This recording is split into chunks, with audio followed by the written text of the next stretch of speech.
absentismo escolar por lo penal. Todos vosotros, he abierto una página en Facebook que se llama Madres Coraje, para todas las madres. 5% de minusvalía. De hecho, estoy cobrando la ley de la dependencia. Un niño de diabetes crónico, un trasplantado, leucemia, todos esos niños que encima están enfermos, están en casa y...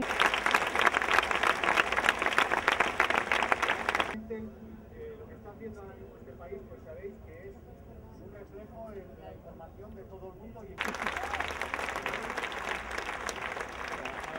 Estamos aquí. ¿Pensáis que si de verdad hubiera habido una consulta popular, los ciudadanos de este país hubiéramos votado en algún porcentaje a favor de eso? Somos un pueblo antibelicista y de ninguna forma lo hubiéramos aceptado. Es un ejemplo claro. Para nosotros no se lo podemos desear a nadie.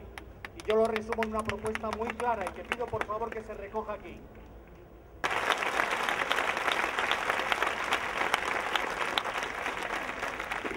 Imaginaros dentro de unos meses cuando empieza a salir toda la basura y toda la bazofia que están ocultando los medios de información y veamos que por otros medios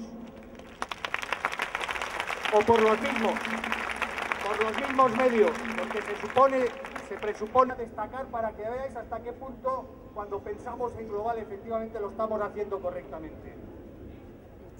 Hay noticias e informaciones al alcance de todos los que se atreven a saber, porque hasta no atreverse a saber ya es algo revolucionario.